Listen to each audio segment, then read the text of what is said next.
Hello, welcome to the Pre-Chiro podcast. I'm your host, Dr. Ben Glass, and today we're making a chiropractic student connection out in Europe with Nadia out in McTimity. Nadia, can you kind of just get us started by introducing yourself, sharing where you're at in the program, and really like that moment in life when you decided you wanted to become a chiropractor? What was going on with you? What attracted you to this path? Yes, of course. So hello. First of all, it's such an honor to be here. So thank you for this opportunity. Um, as Ben said, my name's Nadia. I'm in my third year at McTimony, which is amazing. And so both my parents are chiropractors. So I was raised as a chiro baby. And growing up, I never wanted to be a chiropractor. My mom would always take me to so many different seminars, mainly Chiro Europe, and she'd always like force me to sit down and listen to all these people talk. And you'd hear all these miracle stories, and people would talk about like babies that are paralyzed and they'd get adjusted and they start moving again. And you know uh deaf people could start hearing again after being adjusted. People, yeah, so many different stories. And for me it was like, yeah, that's really cool, but like that's chiropractic. And so when I was about 14 or 15, my mom took me to karaoke again, and she forced me to sit down and listen to a speaker. And he spoke about a miracle story of this girl who had come in and she was born paralyzed, and they came in for a checkup, and what happened is they weren't able to afford care. And so I think a couple months later, he gave them a call. I think it was a standard recall, and the little girl, who was about 11, had got much worse.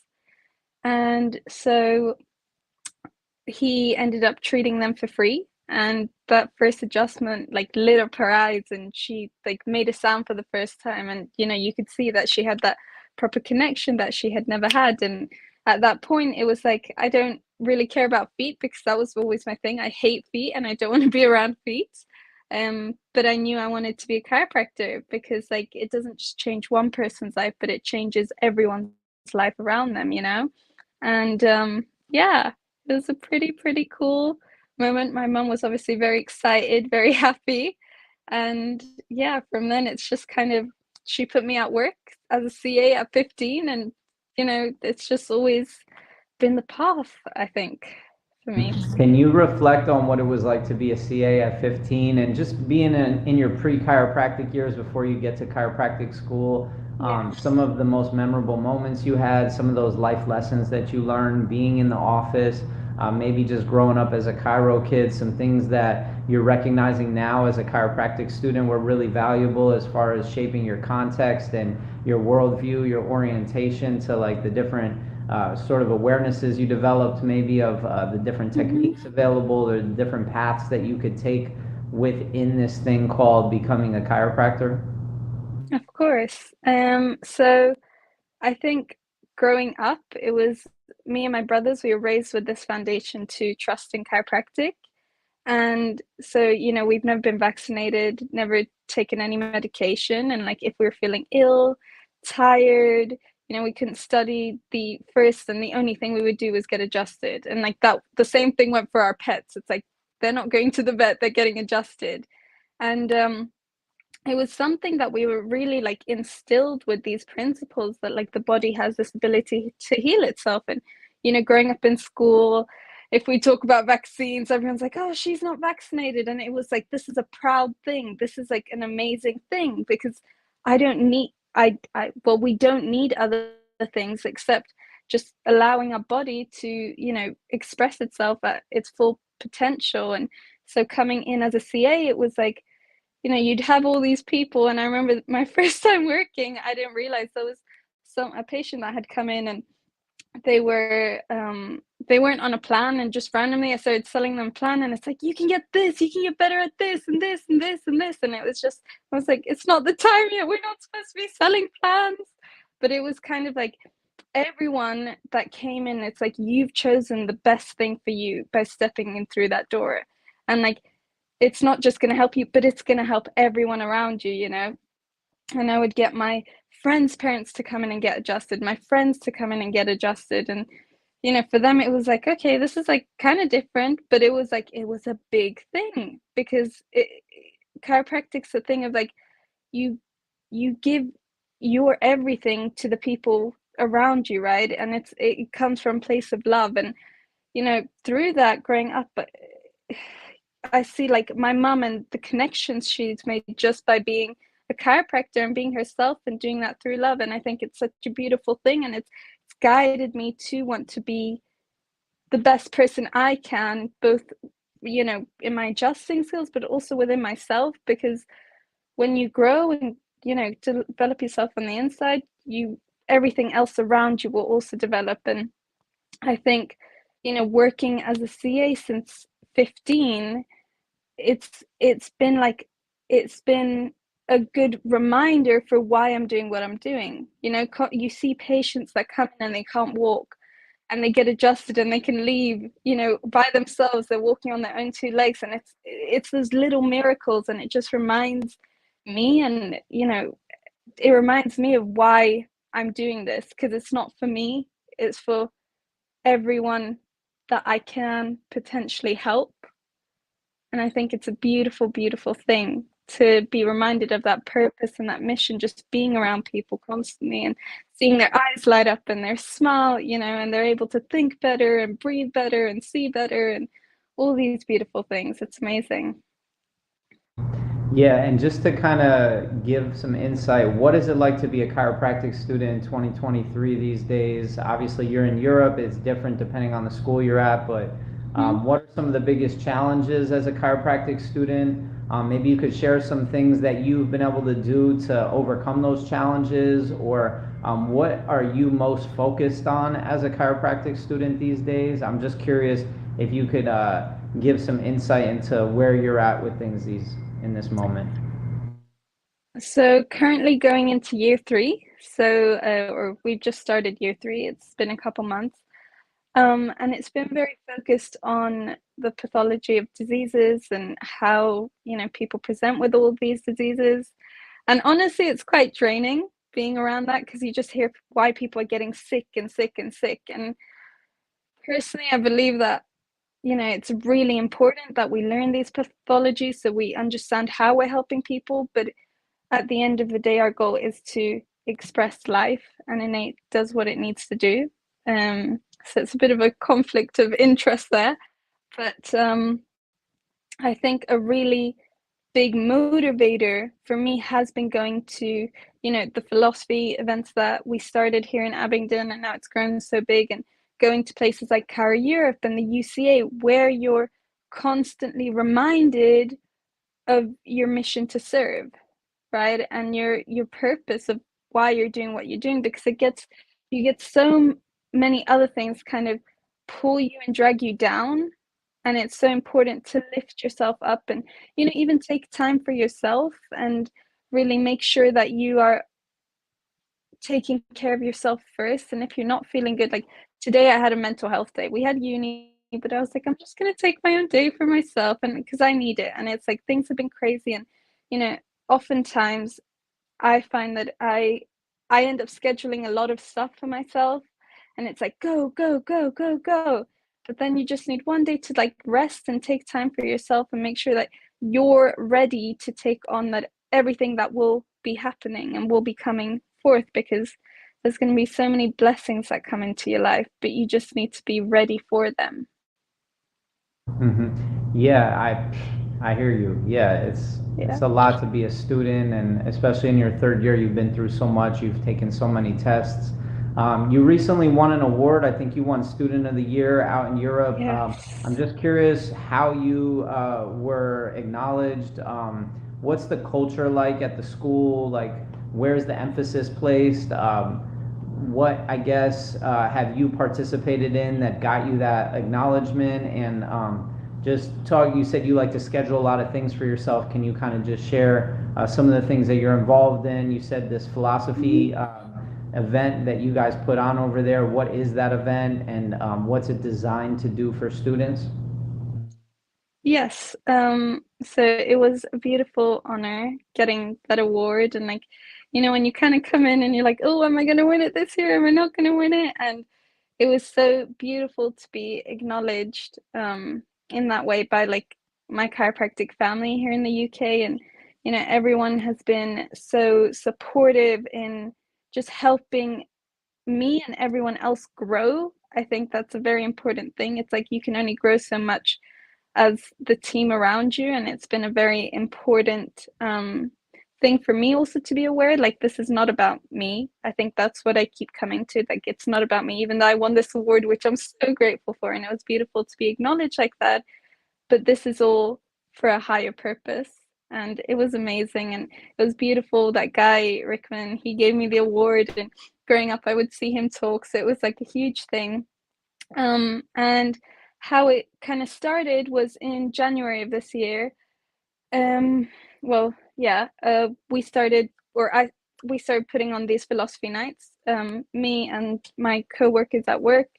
And so growing up, my mom would tell me how Reggie Gold, she studied at ACC, so Reggie Gold would come to her campus and he'd get banned, and everyone would go listen to him, and it was like super, super inspiring for all these students. And coming into uni, the philosophy that I had heard before versus the way philosophy was taught was quite different, I would say. And we wouldn't so much have debates, but it was more kind of like the history of chiropractic, which is super important. And I felt like there was some part missing for students, in the sense where they could develop their own philosophy by listening to other people. So I kind of went to some people at work, and I was like, guys, I've got this idea to do this philosophy night, and it would be amazing if we could hold it here because we have a seminar room at the back. And they were so supportive, and they're like, yes. And we found 2 other chiropractors that we wanted to speak. So in total, there was 5, 6 of us.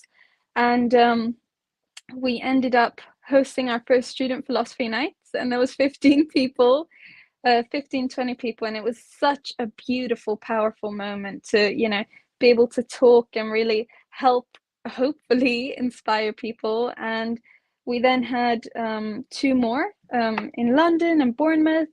And then we just had our 4th one, I think it was last weekend, actually. And we ended up having 70 people. We decided to involve chiropractors because there was so many chiropractors that would message us saying, like, we want to come, when can we come, And so it was such a, what's the word? Like another, I don't know what the word is. It was like, Just a gathering, coming together. yeah, and it was also like, it was another checkpoint, like, okay, this is something that is needed, and it was so clear that it was needed. And so many people just wanted to help and be a part of this, and so many people wanted to talk, and it was so beautiful having that, that energy come, and people are like sitting there with their mouths like wide open because they've never heard stuff like this before, and hearing miracle stories. Like, I didn't realize how powerful that is for someone who's never heard it, because like growing up, that's all I would hear. And so it's so beautiful to see that light turn on in someone's eyes. And that's exactly why we're doing that, because once that light turns on in someone's eyes, then they're going to inspire the next person and then the next person, and it creates this huge ripple effect for our whole profession and our whole community. And our goal is to hopefully get other people to start hosting these philosophy nights around the country, and hopefully, in different parts of the world too, because it's so needed, and people are just trying to find a way to find their guidance and find their reason for why they're doing it. And it's so inspiring hearing people talk and tell their stories after they've been in the profession for so many years. And it was amazing. And then straight after, Stu, who you've had on the podcast, he did his chiropractic from the heart, so we went to that. And it was just, it's so amazing how we're filled with so many people in this profession that just want to help everyone in any way possible, and everyone's so supportive and so encouraging to help students. Like, so many people have come and been like, I'm here for you, here's my number, you can message me at any time. And it's such a beautiful thing is what it is. It's so amazing, because I don't know many other people who have spoken to, my friends that have that type of support and that community that we have. And it's amazing. You're so right that it's needed. I think that the profession is designed to connect people, right? Heart to heart, however you want to think about it, but the profession is very fragmented. You could feel completely alone if you just have an office in an area where there's very few other chiropractors. And I know Europe 100%. is it's very scattered as far as where you could find a chiropractor. You may have to drive 2 3 hours, or you might have to Mm-hmm. drive 45 minutes. I mean, here I have multiple chiropractors in the same building that I'm in, but I stayed That's in this city amazing. because the idea is that you got to go where you're needed. You got to go where chiropractic doesn't Yeah. really exist. And even though there's a lot of chiropractors that have shingles in my town, there's not a lot of people delivering high quality chiropractic care. So Mm-hmm. even I'm just curious. You mentioned a couple times that this is so needed, and a part of this podcast's creation was the recognition that we don't have like a culture for students to connect with students at other schools. We don't really have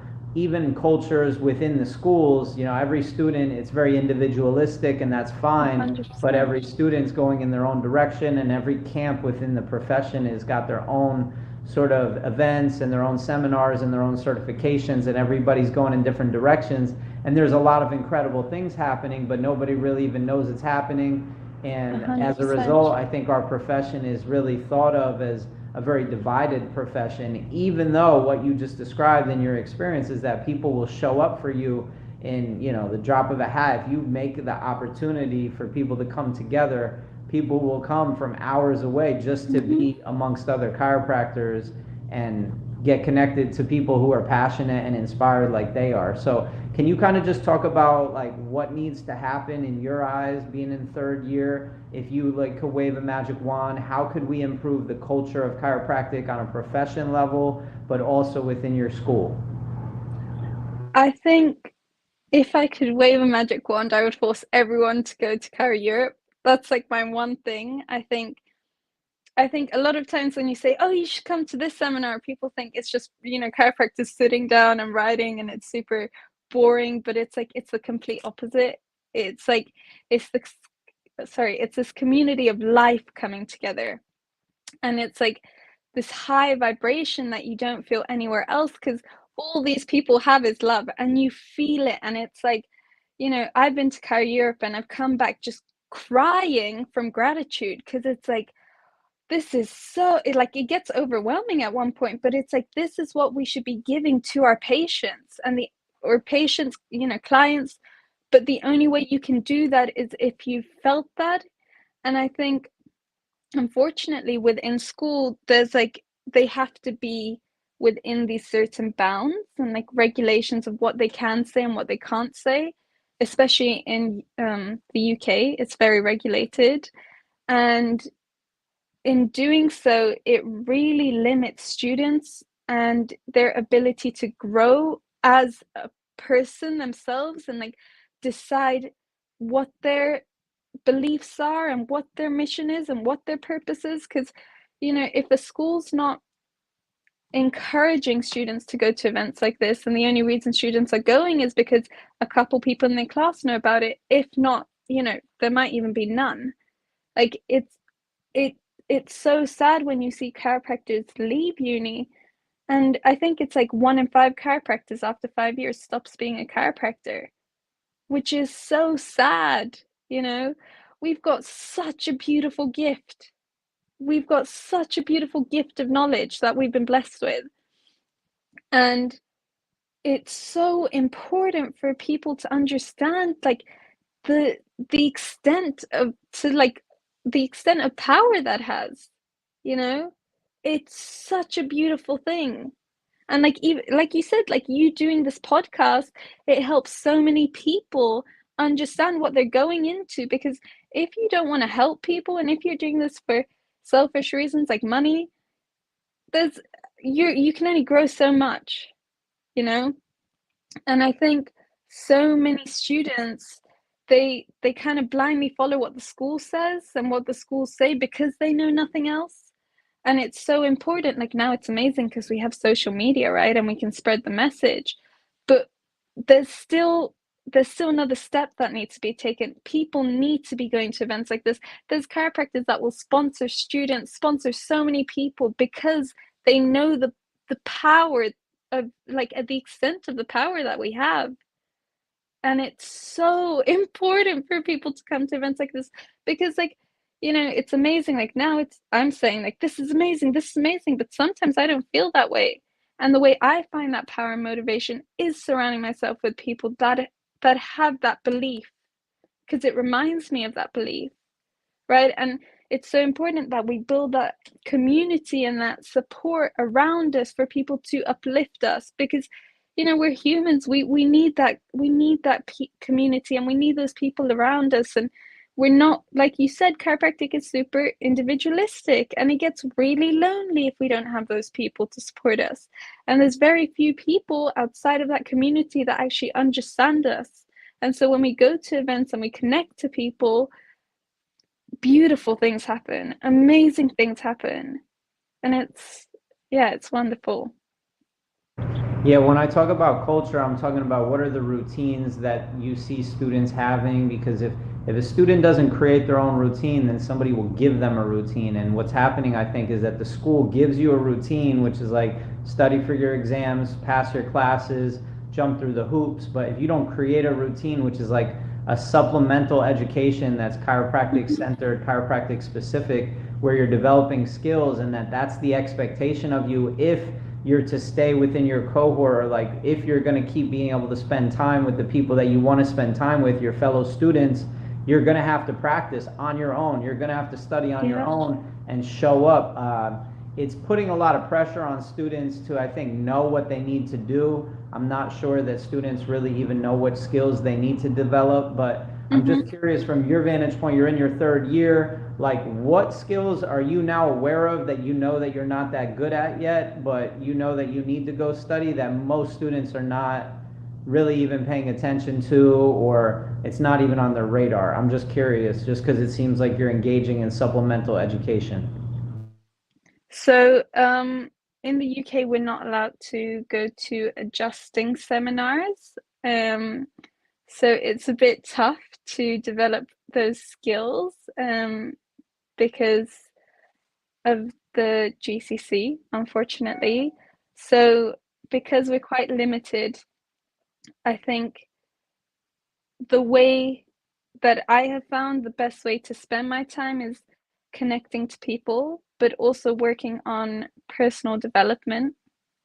I think that's such a huge thing, because like if you kind of figure it out now, and you know you're never going to be right at the top or achieve, you know, the state of complete bliss, but like working on yourself now, that's one less thing to worry about when you're in clinic. And so I think figuring out your purpose and your mission, and figuring out that story of like, when you asked me what was that moment that you knew you wanted to be a chiropractor, it's so important that we keep that in mind, because that lit a spark within us for a reason. And if that can do that for us, imagine what it can do for other people when we're connected to that, and when we really understand our purpose and our mission. Did you have any presence of chiropractic in your high school in the UK? And like, what's the whole sort of orientation towards chiropractic in the school systems that, you know, lead up to chiropractic school? And why can't you have adjusting seminars? I don't understand how they're able to even regulate that. Will they kick you out of school if they find out that you Yes. go to a chiropractic school, seminar, or adjusting Yes. seminar? Yeah. Okay. And okay, and so that's like actually like a law that's in place, or that's a policy that's in Yeah, place it's too? just been so it's always been around, but it's been more formalized. Does that make sense? Made formal now. So obviously as a student, it's quite hard to go learn all these skills you want to, because they want to make sure you're safe. And especially in McTimney, we learn the McTimney technique, which is very different from diversified and stuff like that. So it is quite interesting when, in that sense, you're quite limited to already attending seminars and going to meet people.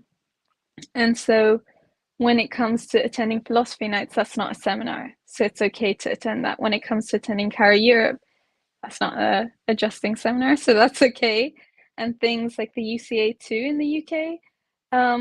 And so growing up, I grew up in Sweden actually, and it's chiropractic.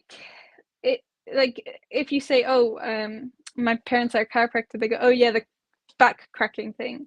So there's so much need for more chiropractors and for more education to patients and clients and people to learn about the power of chiropractic. And even in the UK, I think it's so normal for people to go to the GP or the doctors, you know, and it's so normal for people to think that chiropractic is so limited. And obviously there's only so much you can say also within clinics like where I work now. There's only so much you can say of what chiropractic does when you know it does so much more, and you're like itching to tell these people that it's so much more than what it is, but you can't because you're not allowed to.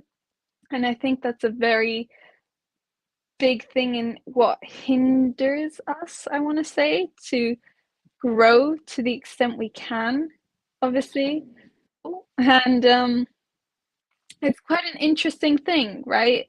And it's quite challenging for students, especially like if you talk to people about going to like philosophy, and they, when you talk about philosophy, it's like, ugh, why would I want to do that? You know, it sounds boring and it sounds lame and it sounds like it doesn't sound fun, right? Until you attend one and you're like, wow, this is amazing, this is great, I need to be there. But people, you know, you can lead a horse to water, but you can't make it drink. And as much as, you know, you want to, or I want to pull all these people and be like, you need to come, you need to come. They're not ready for the message. And at some point, more than often, they're going to be wondering, like, what am I doing here? Why is this not working? And that's when they'll be ready to find what they need to. They'll be ready to find their philosophy and want to actually learn from, you know, all these people that want to help.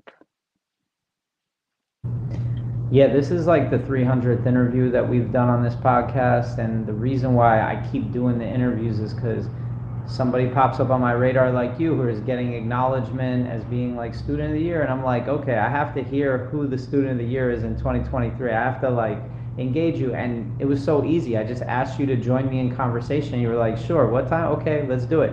And I think that there's something to be learned, a lesson to be learned in just asking for help, or asking, like having an objective and then just figuring it out, adapting and going in that direction. And I'm really like curious how we can build a better culture. Obviously, you said there's roadblocks with the seminars not being allowed.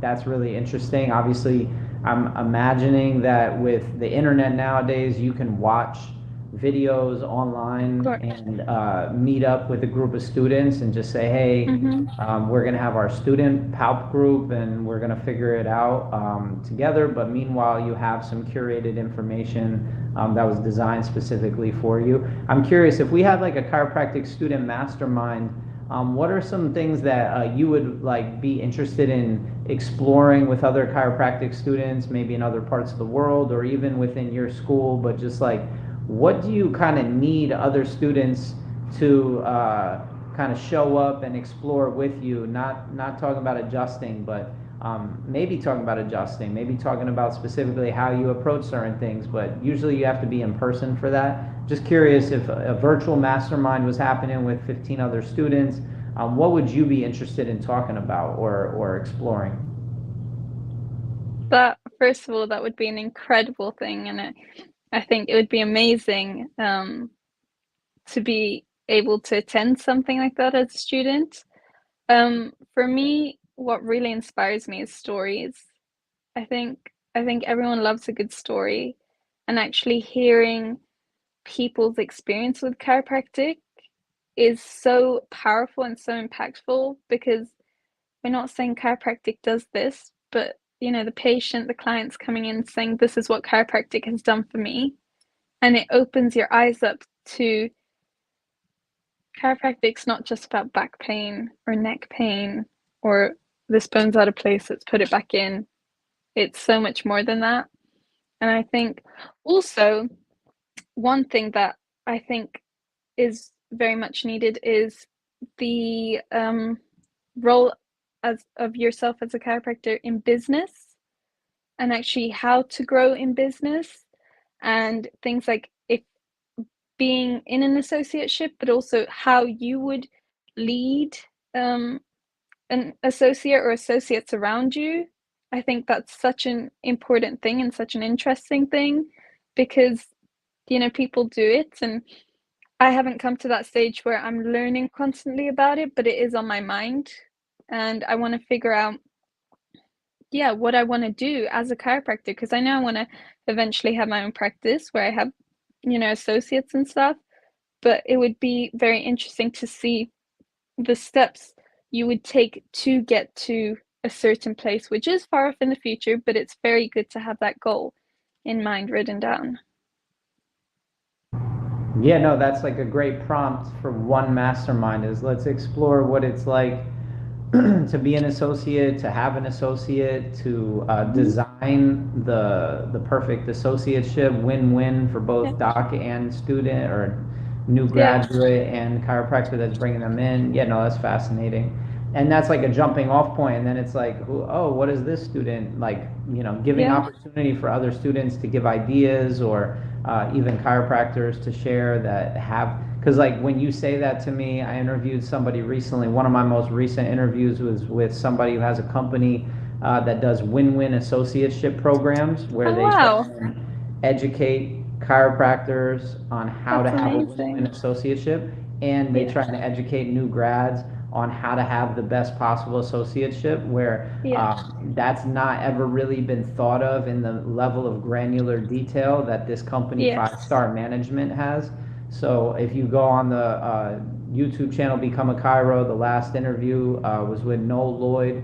I think his Yeah. website is winwindc.com. But anyway, the point is there's people that are in the profession who have answered that question in really great detail, and to be able That to would be reference incredible. some material that came out of that interview with him of like questions that you should have for the chiropractor that you're interviewing to find out who's going to be the best place for you to associate with, like that's just like one resource that comes to mind. But yeah, having this mastermind where it's like, okay, here's 5 resources where that question has been answered by chiropractors in the field, or let's give an opportunity for other chiropractic students to envision what they would want out of an associateship, right? I Mm-hmm. think the majority of new grads are doing associateships. I started my own practice right out of school, but that's neither here nor there.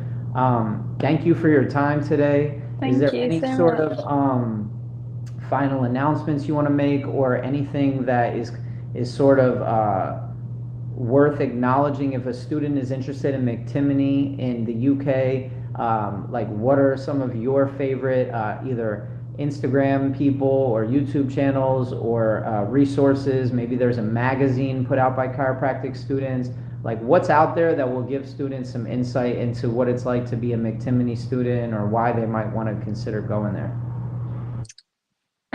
So yes, McTimney is definitely a great place to start off with. I think we're quite small classes, so it allows you to actually get to know everyone and really connect to everyone, which is beautiful. Uh, we do have our next philosophy night. I need to do a little plug on that, coming up on when is it? Oh yeah, March 15th in Abingdon in the UK. If anyone wants to contact me, my Instagram's at Nadia Rayasit.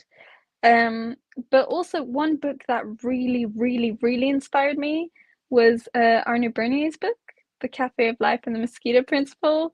I read that and I could not stop reading. I'm not much of a reader. I have to force myself, but when you can't stop turning the pages, and it was so beautiful how he included all the principles and did it in such an effortless way. And I bought about 5 books of those, and I've been handing them out to everyone. I'm like, you need to read this, you need to read that, and just keep it going, because like it's it's a lot, but it's exactly what you need to kind of set you on your path. I think it's incredible. Yeah, no, thank you for that. We have 2 viewers. If either of you could just drop like a comment below on whether you're a chiropractic student, or whether you're a chiropractor, or whether you're a pre-chiropractic student, that would be just super helpful for us to learn, and also just feed the algorithm. And yes, Nadia, thank you so much for taking some time out to just share with us what is going on in your life as a chiropractic student who's doing like more than the sort of average. You're going above and beyond, and obviously you have a lot of support or a lot of momentum coming in to the profession. So it'll be exciting to just see how you decide to dedicate and focus your energy. But yeah, thank you so much for sharing, and I'm sure that we'll be able to post some links if somebody's interested in connecting with you specifically after this show. And once again, anybody out there that's interested, we're here to support you. If you have questions, if you're interested in becoming a chiropractor, please reach out. And thank you so much once again, Nadia. Thank you for having me. It was amazing, Ben.